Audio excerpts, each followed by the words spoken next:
क्या आप कभी ग्रीस गए हो? नहीं गए? कोई नहीं, क्या फर्क पड़ता है, क्योंकि ग्रीक माइथोलॉजी दुनिया भर में फैली हुई है। आई एम श्योर आपने Greek gods Zeus, Athena, Hades या Greek heroes like Achilles, Hercules के बारे में सुना ही होगा। तो चलिए मैं माइथोलॉजी वाला आपको Greek gods, Greek heroes, Greek world view, basically Greek mythology से इंट्रोड्यूस करवाता हूँ, ताकि आपको पता चले कि कैसे मैथोलॉजी सिविलाइजेशन को मीनिंग और बिलीफ सिस्टम देती है। इतना ही नहीं, आप ये भी नोटिस करोगे कि कैसे वेस्टर्न वर्ल्ड को सदियों पुराने ग्रीक मैथोलॉजी के कॉन्सेप्ट्स और थीम्स ने शेप किया है। तो चलिए स्टार्टिंग से स्टार्ट करते हैं। जब कोई ग्रीक मैथोलॉजी बोलता है तो यूजुअली लोगों को पहला ख्याल किंग ऑफ गॉड्स ज़्यूस और उसके अफेयर्स का आता है, या मेड्यूसा का आता है, जो according to common knowledge was punished by goddess Athena क्योंकि she was jealous of her beauty. But असल में ग्रीक गॉड्स इतने बुरे नहीं थे। And most importantly Greek mythology की स्टोरीज कोई बेड टाइम स्टोरीज नहीं थी, बल्कि ये स्टोरीज, ये गॉड्स एंशिएंट ग्रीक्स की लाइफ को मीनिंग देते थे। उनकी सोसाइटी का सोशल फैब्रिक इनसे ही बनता था, क्योंकि ग्रीक मैथोलॉजी अननोन नेचर और वर्ल्ड को उनके लिए एक्सप्लेन करती थी। वो उन्हें बताती थी कि सन मॉर्निंग में कहां से आता है और इवनिंग में कहां जाता है, स्टॉर्म्स इतने एग्रेसिव क्यों होते हैं, इंसान को प्यार क्यों होता है, वेल लिव्ड लाइफ क्या होती है और डेथ के बाद क्या होता है। एंशिएंट ग्रीक्स को ये स्टोरीज सेंस ऑफ हिस्ट्री और वे ऑफ लाइफ देती थी। Just like other old mythologies, Greek mythology की टेल्स भी पहले ओरली स्प्रेड हुई थी बाय बार्ड्स, जो कि एंशिएंट सिंगर्स थे। इमेजिन सेंचुरीज पहले आप ट्यूबलाइट के नीचे नहीं बल्कि फायर के अराउंड बैठे हो विदाउट एनी फोन,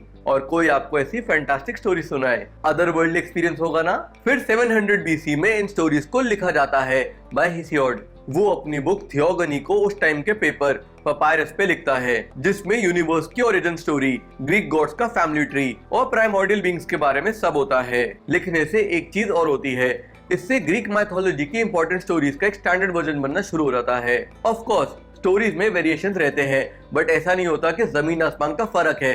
एंड इससे इवेंचुअली सारी ग्रीक सोसाइटी का एक सिमिलर वर्ल्ड व्यू बनना स्टार्ट हो जाता है, जो सदियों तक चलता है। इनफैक्ट इसके बाद और भी कई सारे ग्रेट ऑथर्स और प्लेराइट्स आते हैं, जैसे कि होमर, एस्किलस एसेट्रा, जिन्होंने हेसियोड के वर्क्स पर आगे काम किया एंड स्टोरीज को टाइमलेस बना दिया। सही में टाइमलेस बना दिया। देखो हम आज के टाइम में भी इन स्टोरीज को डिस्कस कर रहे हैं। ग्रीक वर्ल्ड व्यू में दुनिया आउट ऑफ नोवेयर शुरू नहीं हुई, बल्कि एक सिस्टमैटिक प्रोसेस से शुरू हुई थी, जिसका पार्ट बहुत सारे डिवाइन बीइंग्स थे इन वन फॉर्म और अनदर। ग्रीक मैथोलॉजी में माना जाता है कि दुनिया स्टार्ट होने से पहले कहीं पर भी कुछ नहीं था, सिर्फ एक वॉइड था, एक नथिंगनेस थी, जिसे कियोस कहा जाता था। सी हम कैसे नॉर्मली कहते रहते हैं कि लाइफ कियोस से भरी है, लाइफ बहुत क्योटिक हो गई है, विदाउट इवन रियलाइजिंग कि कियोस ग्रीक मैथोलॉजी का एक इंपॉर्टेंट आइडिया है। एनीवेज, फिर इस कियोस में से एग्जिस्टेंस की फंडामेंटल फोर्सेस निकलती हैं, जैसे कि गाया, द अर्थ हरसेल्फ। यही नहीं, हेसियोड के हिसाब से Tartarus, the deep dark underworld, and arrows, जो कि लव एंड डिजायर है, वो भी कियोस से ही एग्जिस्टेंस में आते हैं। इस सब के बाद कियोस लाइफ की प्राइमरी फोर्सेस को भी जन्म देता है, लाइक ईथर यानी लाइट या निक्स यानी नाइट। इन सारे बीइंग्स को हम प्राइमोर्डियल बीइंग्स कह सकते हैं, जो ग्रीक गॉड से भी ऊपर और पावरफुल होते हैं। In fact they are the reason कि ग्रीक गॉड्स एग्जिस्ट करते हैं। अगली बार गॉड प्रॉमिस नहीं बल्कि प्राइमोर्डियल बीइंग प्रॉमिस करना। एनीवेज, लाइफ को आगे क्रिएट करने के लिए अर्थ यानी गाया को एक पार्टनर चाहिए होता है, एंड उसके लिए शी क्रिएट्स यूरेनस, जो की है स्काई। एक इंटरेस्टिंग बात बताऊं, ये प्राइमोर्डियल बीइंग्स ट्रेडिशनल गॉड्स जैसे नहीं दिखते, they are more like concepts in abstract forms. In fact Greeks didn't worship them, क्योंकि वो उन्हें बहुत पावरफुल मानते थे एंड सोचते थे कि ह्यूमन इश्यूज इन बीइंग्स के टेंशन के वर्दी नहीं है।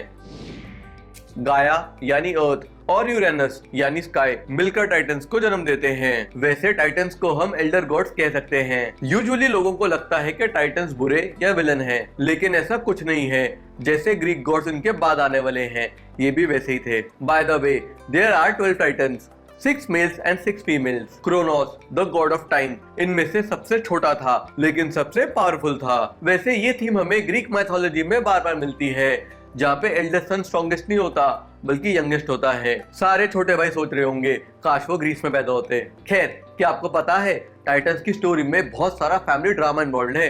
इतना सारा फैमिली ड्रामा इन्वॉल्व है कि करण जौहर तक शर्मा जाए। सबसे पहले तो यूरेनस, जो कि टाइटन्स के फादर थे, वो टाइटन से इनसिक्योर हो जाते हैं, थिंकिंग कि वो उनकी पोजीशन ले लेंगे, इसलिए वो अपने बच्चों को प्रिजन में बंद कर देते हैं। कैसा पत्थर दिल बाप है ये। लेकिन माँ चाहे ग्रीस की हो या कहीं की, ममता तो उसमें होती है। इसलिए गाया को ये बात पसंद नहीं आती एंड वो अपने छोटे बेटे क्रोनोस के साथ अपने पार्टनर के अगेंस्ट कंस्पायर करती है। और इसके बाद क्रोनोस सिकल से अपने फादर पे अटैक करता है एंड डर के मारे यूरेनस वहां से भाग जाता है। ऐसी हरकत करने पर तो मेरे पापा मुझे जूता मारते। एनीवेज, इसके बाद क्रोनोस नया कॉस्मिक किंग बन जाता है एंड उसकी वाइफ सिस्टर रेहा उसकी queen. And just to add, Greek gods की स्टोरीज में सिस्टर का वाइफ बनना एक कॉमन मोटिव है।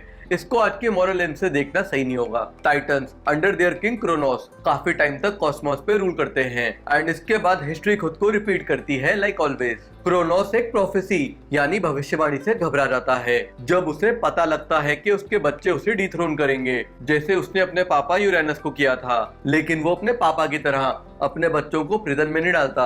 अब आपको लग रहा होगा ये कितना दरिया दिल बाप है, लेकिन आपको रॉन्ग लग रहा है क्योंकि ये भूखा बाप है। ये पावर की भूख में अपने बच्चों को ही निकल जाता है। हाँ सही में, ये हेडीज, हेस्टिया, हेरा, पोसाइडन सबको पैदा होते ही निकल जाता है। लेकिन जैसे टाइटन्स की मम्मी से ऐसा बिहेवियर सहन नहीं हुआ था, वैसे ही रेहा से भी नहीं होता। वो अपने सबसे छोटे बेटे ज़्यूस को बचाने का प्लान करती है एंड वो क्रोनोस को ट्रिक करती है। वो उसे बेबी ज़्यूस की जगह क्लोथ्स में रैप करके पत्थर देती है एंड क्रोनोस उसे ज़्यूस समझकर निकल जाता है। भाई क्रोनोस, पत्थरी की प्रॉब्लम हो जाएगी। इसके बाद ज़्यूस दूर किसी आइलैंड पे सेफली बड़ा होता है एंड बड़ा होते ही सबसे पहले अपने पापा को जबरदस्ती उल्टी करवाता है। यक! एंड उस वॉमिट में ज़्यूस के सारे सिबलिंग्स निकलते हैं जिन्हें क्रोनोस ने फॉलो किया था। ज़्यूस के भाई बहनों जाके नहा लेना। इसके बाद ज़्यूस और उसके सिबलिंग्स टाइटन्स के अगेंस्ट वॉर पे जाते हैं। इस वॉर में ज़्यूस का साथ साइक्लोपीस भी देते हैं जो ज़्यूस के लिए उसका पावरफुल थंडरबोल्ट बनाते हैं। अब ज़्यूस सब पे बिजली गिराएगा लिटरली। टाइटन्स के साथ ज़्यूस और उसके सिबलिंग्स का वॉर 10 इयर्स तक चलता है एंड जिसे टाइटेनोमेकी कहा जाता है। और इसका एंड हमें पता ही है, ज़्यूस क्रोनोस को हरा देता है और फिर क्रोनोस और उसके साथियों को टार्टरस में बंद कर देता है। ऑफ कोर्स कुछ टाइटन्स बच जाते हैं जो बैटल में क्रोनोस का नहीं बल्कि ज़्यूस का साथ देते हैं या न्यूट्रल रहते हैं। इसके बाद Zeus and his siblings take over as new gods और इन्हें ओलंपियंस कहते हैं क्योंकि ये ग्रीस के हाईएस्ट माउंटेन माउंट ओलंपस पे रहते हैं। वहां से दे कंट्रोल ह्यूमन लाइफ का हर एस्पेक्ट। पता है, इन गॉड्स की सबसे फैसिनेटिंग बात ये है कि they had emotions like humans. इतना ही नहीं, इनमें हमारे जैसे फ्लॉज भी हैं, जैसे कि जेलेसी, एंगर, प्यार में चीटिंग एक्सेट्रा। और इस वजह से ओलंपियंस बहुत ही रिलेटेबल थे and in a way humans के लिए मिरर का काम करते थे। नॉट ओनली दैट, वो एक्टिवली ह्यूमन अफेयर्स में पार्ट भी लेते थे। यहाँ तक क्लियर है ना? तो चलो अब 12 ओलंपियंस से मिलते हैं और उनके रोल समझते हैं। Let's start with Zeus. ये किंग ऑफ गॉड्स हैं और साथ ही गॉड ऑफ स्काई भी। ये सबसे पावरफुल गॉड तो है ही, पर साथ में वुमनाइजर भी हैं। Hera, she is the queen of the gods और ज़्यूस की लॉन्ग सफरिंग और वेंजफुल वाइफ भी। ये goddess of women and marriage है। क्वाइट आयरॉनिक ना? पोसाइडन, ये गॉड ऑफ सी, अर्थक्वेक्स और हॉर्सेस हैं। वैसे ये भी अपने भाई ज़्यूस की तरह वुमनाइजर हैं। Demeter, she is the goddess of agriculture and harvest. ये सबसे ज्यादा अपनी बेटी पर्सेफनी और हेडिस की स्टोरी के लिए फेमस है। अथीना, ये goddess of wisdom, warfare and crafts हैं। बाय द वे, ये ज़्यूस की वो बेटी हैं जो उसके हेड से पैदा हुई थी। Apollo, he is the god of sun, music and healing. Artemis, ये अपोलो की ट्विन सिस्टर हैं और इन्हें हंटिंग और मून से जोड़ा जाता है। She is known to be independent और ये भी कह सकते हैं that she is the early symbol of women empowerment. Ares, ये भी गॉड ऑफ वॉर हैं but he is blood thirsty and aggressive. ये अथीना की तरह वाइस नहीं है। एफ्रोडाइटी, ये goddess of beauty and passion है। माना जाता है she was born from sea foam. Hephaestus, ये गॉड ऑफ ब्लैकस्मिथ्स हैं एंड गॉड्स के लिए बहुत सारे कूल वेपन्स बनाते हैं। Hermes, he is the messenger of gods and god of thieves. He is known for his wing sandals that gives him speed. Dionysus, ये सबसे फन गॉड हैं क्योंकि he is the god of wine and theater. Basically party के। वैसे god of the underworld Hades और goddess of hearth fire Hestia भी Olympians हैं, लेकिन इस लिस्ट में उन्हें कई बार नहीं गिना जाता क्योंकि माउंट ओलंपस पे उनका थ्रोन नहीं है। अब जरा ग्रीक एपिक्स की बात करते हैं जिन्होंने एंशिएंट ग्रीक सिविलाइजेशन को शेप किया था। हमेशा से ग्रीक एपिक्स की दो साइकिल रही हैं, एक तो ट्रोजन वॉर की साइकिल और दूसरी थीबियन साइकिल। दोनों ही एंशिएंट ग्रीक्स के लिए इक्वली इंपॉर्टेंट थी और होनी भी चाहिए थी क्योंकि दोनों ही लाइफ की डिजायर्स और कॉन्फ्लिक्ट्स पे अच्छे से रिफ्लेक्ट करती हैं। चलो अब मैं आपको ट्रोजन वॉर के बारे में शॉर्ट में बता देता हूँ। ये ग्रीक वर्ल्ड की सबसे बड़ी और डेडलीस्ट बैटल थी। It is dated around 12th century BC। और पता है इतनी बड़ी वॉर क्यों हुई थी? एकदम ही फिल्मी रीजन से, क्योंकि प्रिंस ऑफ ट्रॉय पेरिस। अरे कंफ्यूज मत हो, उस टाइम पे पेरिस जगह नहीं थी, बल्कि बंदे का नाम था। एनीवेज, उसे दुनिया की सबसे सुंदर वुमेन हेलेन से प्यार हो जाता है और वो उसे लेकर भाग जाता है। अब आप बोलोगे कि इसमें प्रॉब्लम क्या है, प्यार किया तो डरना क्या? नहीं, प्रॉब्लम ये है कि हेलेन किंग ऑफ स्पार्टा मेनेलियस से मैरिड है और इस इंसिडेंट से उसकी नहीं बल्कि पूरे ग्रीक वर्ल्ड की ईगो हर्ट हो जाती है। बड़ी ही फ्रेजाइल ईगो है। और फिर सारे इंडिपेंडेंट ग्रीक किंगडम्स एक अलायंस बनाते हैं ट्रॉय के अगेंस्ट, और इस अलायंस को लीड करता है मेनेलियस का भाई, और ये वॉर चलती है for 10 long years. But Trojan war पर बनी सबसे फेमस फिल्म ट्रॉय, उसमें ऐसा नहीं दिखाया। इनफैक्ट उसमें ये भी नहीं दिखाया कि during the war Greek gods भी साइड पिक करते हैं। हेरा, अथीना और पोसाइडन ग्रीक्स का साथ देते हैं और अपोलो एंड एफ्रोडाइटी ट्रोजन्स का। देखो ये भी गॉड्स को कितना ह्यूमन बनाता है इमोशन वाइज, नहीं? लेकिन इस वॉर का एंड कोई बहुत ही ब्रेव बैटल से नहीं होता, बल्कि एक ट्रिक से होता है, ट्रोजन हॉर्स की ट्रिक से। आपने इसका नाम सुना ही होगा।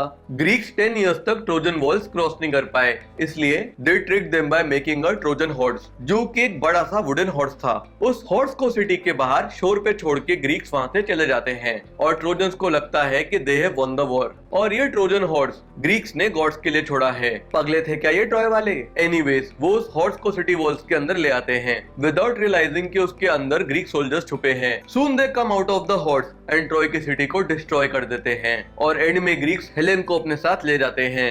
अरे कोई हेलेन से भी पूछ लो। होमर की फेमस पोएम इलियाड में इस वॉर का लास्ट ईयर कैप्चर किया गया है, और साथ ही होमर की एक और poem Odyssey follows the journey of Greek hero Odysseus, जो ट्रोजन वॉर के बाद वापस अपने घर जा रहा होता है। दोनों ही एंशिएंट मास्टरपीसेस हैं और अब भी रेलेवेंट है, क्योंकि दोनों ही बेसिक ह्यूमन इमोशंस के बारे में बात करती हैं।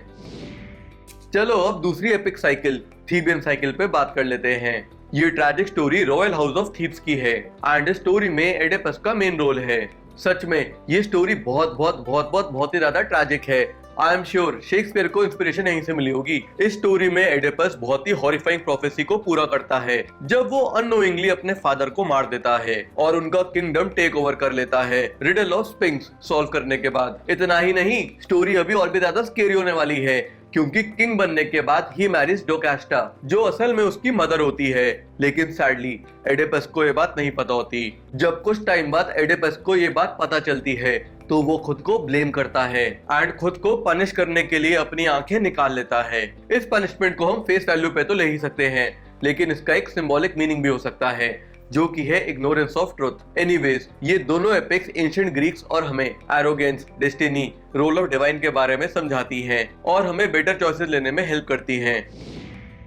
ग्रीक माइथोलॉजी हीरो से भरी है, क्योंकि एंशिएंट ग्रीक्स हीरोज से इंस्पिरेशन लेना पसंद करते थे। By the way, modern age में हम हीरोज को जिस नजर से देखते हैं वो नजर वर्ल्ड को एंशिएंट ग्रीक से ही मिली है। चलो इसी बात पे कुछ ग्रीक हीरोज से भी मिल लेते हैं। हरकुलिस ग्रीक वर्ल्ड का सबसे फेमस और स्ट्रॉन्ग हीरो है, पर एक फन फैक्ट बताऊं, हरकुलिस उसका रोमन नेम है।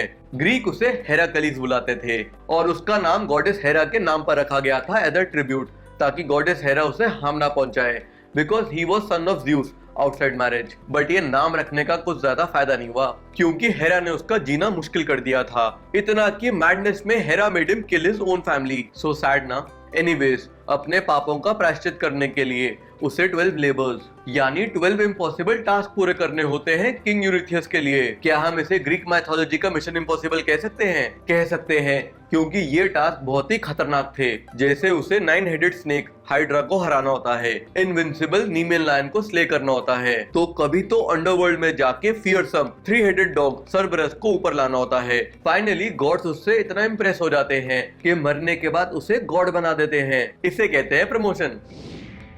दोनों ही हीरोज हमें ट्रोजन वॉर में मिलते हैं। अकीलीस ब्रेवली ट्रोजन वॉर में लड़ता है और उसका एंड भी वहीं हो जाता है जब पेरिस उसकी हील पे एरो मार देता है, क्योंकि माना जाता है अकीलीस की पूरी बॉडी को कोई हर्ट नहीं कर सकता था, क्योंकि उसकी डिवाइन मदर ने उसे रिवर स्टिक्स में डिप किया था। But when she dipped him, she held him from his ankle and तभी अकीलीस का एंकल या हील उसका वीक स्पॉट रह गया, जिसका फायदा ट्रोजन प्रिंस ने उठाया। लेकिन बिफोर डाइंग अकीलीस ने बहुत सारी हीरोइक चीजें करी थी वॉर में, लाइक किलिंग ट्रॉय का सबसे स्किल स्किलफुल वॉरियर हेक्टर। वहीं ओडिसियस भी ट्रोजन वॉर का पार्ट था, लेकिन he was well known for his journey back home after the war. उसे घर पहुंचने में 10 साल लग गए थे आफ्टर अ 10-year वॉर, क्योंकि गॉड्स उससे एंग्री थे, खासकर sea god Poseidon. He made sure कि ओडिसियस सफर करे, क्योंकि he blinded his son. Odysseus अपनी वाइफ और बेटे से मिलने के लिए जितना एक्साइटेड था, उतनी ही देर उसे घर पहुंचने में हो रही थी due to shipwrecks, storms and monsters. Finally after many adventures वो अपने घर पहुंचता है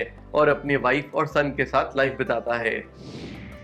Perseus was the son of Zeus with a मॉर्टल women, जो जेल में बंद थी, क्योंकि प्रोफेसी हुई थी कि उसका बच्चा will kill the king. But जब जेल में बंद होने के बाद भी वो पर्सियस को बर्थ देती है, तब उसके फादर, जो कि किंग भी हैं, tries to kill her and her son by putting them in a box and then throwing it in a river। ये ग्रीक पापास को ज्यादा टॉक्सिक नहीं है। लकीली वो सरवाइव कर जाते हैं thanks to a fisherman and his wife, and वो उनके साथ रहने लगते हैं। तब एक यंग किंग को पर्सियस की मम्मी अच्छी लगने लगती है and he wants to have a relation with her, but वो पर्सियस से डरता है। बट बीइंग अ किंग वो उसे एक डेडली टास्क पे भेज देता है, जो कि है टू ब्रिंग मेड्यूसा's हेड, जो कि एक गॉर्गोन यानी मॉन्स्टर है।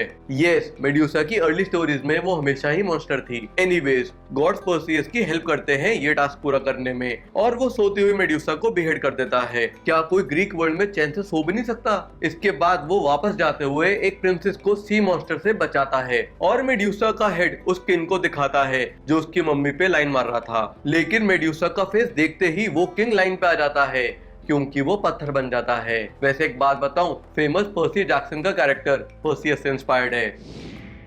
डेथ से सबको डर लगता है, एंड हर मैथोलॉजी मेजर रोल प्ले करती है इस फियर को कम करने में, बिकॉज इट टेल्स अस कि डेथ एंड नहीं है, डेथ के बाद भी कुछ है। और यही रोल ग्रीक मैथोलॉजी भी ग्रीक्स के लिए प्ले करती थी। ग्रीक वर्ल्ड में Hades is the king of the underworld, and मजे की बात पता है क्या है? ग्रीक अंडरवर्ल्ड का नाम भी हेडीज ही है, लेकिन डेथ के बाद अंडरवर्ल्ड में पहुंचने के लिए One needs to cross the river Styx, and वो कोई स्विम करके क्रॉस नहीं कर सकता। उसके लिए बोटमैन कैरन को कॉइंस देने पड़ते हैं, जो डेथ रिचुअल का पार्ट होते हैं। बताओ, आफ्टर लाइफ में भी पैसा चलता है, कमाल है। एनीवेज, ग्रीक अंडरवर्ल्ड वैसा नहीं है जैसा हम यूजुअली इमेजिन करते हैं, जहाँ सिर्फ बुरे लोग पनिशमेंट के लिए जाते हैं। इनफैक्ट ग्रीक अंडरवर्ल्ड में अच्छे, बुरे, एवरेज हर तरह के लोग जाते हैं। बेसिकली हर कोई मरने के बाद ग्रीक अंडरवर्ल्ड में जाता ही है। उसके बाद वहाँ पे लोगों को डिवाइड किया जाता है according to their time spent on earth. चलो अब मैं आपको बताता हूँ कि सोल्स डिवाइड होने के बाद कहाँ कहाँ जा सकती हैं। इलीजियम फील्ड्स, ये ग्रीक माइथोलॉजी का हेवन है, लेकिन एज आई मेंशन्ड बिफोर, ये भी अंडरवर्ल्ड में है। यहाँ सारे हीरोज और अच्छे लोग आते हैं और पीसफुली अपना टाइम बिताते हैं। Asphodel fields, it's a place जहाँ एवरेज बीइंग्स जाते हैं, जो लाइफ में ना कुछ स्पेशल करते हैं और ना ही कुछ बुरा करते हैं। It's a boring place to be in. Tartarus, it's the deepest pit in the universe, and यहाँ पे बुरे लोगों को पूरी तरह पनिश किया जाता है। वैसे आप किसी को जानते हो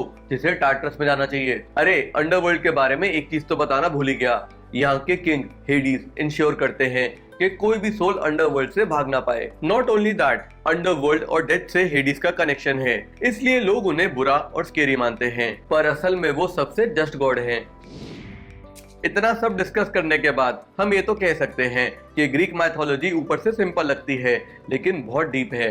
ग्रीक माइथोलॉजी के नैरेटिव्स ग्रीक वर्ल्ड की फाउंडेशन का पार्ट थे, एंड उन्हें जीने का तरीका बताते थे, और कहीं ना कहीं उनकी एक यूनिवर्सल अपील भी थी। तभी तो वो स्टोरीज और कॉन्सेप्ट्स आज भी याद किए जाते हैं। इनफैक्ट शेक्सपियर के ट्रैजिक प्लेज हो, रेनेसांस का आर्टवर्क हो, या आजकल के पॉप कल्चर की फिल्म्स या गेम्स हो, ग्रीक माइथोलॉजी ने सबको इंस्पायर किया है। और सबसे अच्छी बात यह है कि यंगस्टर्स में भी ग्रीक माइथोलॉजी अपनी जगह बनाती आई है, जैसे with God of war games, Percy Jackson series या डिज्नी की Hercules film. And I am sure ये आने वाली जनरेशंस में भी अपनी जगह बनाती रहेगी, क्योंकि at the end of it all Greek mythology is the study in human condition. तो मैथोलॉजी लवर्स, आपको कौन सा ग्रीक गॉड पसंद है? नीचे कमेंट करके बताना, और जाते जाते लाइक और सब्सक्राइब भी करते जाना, वरना टार्टरस में जाना पड़ेगा। बाय।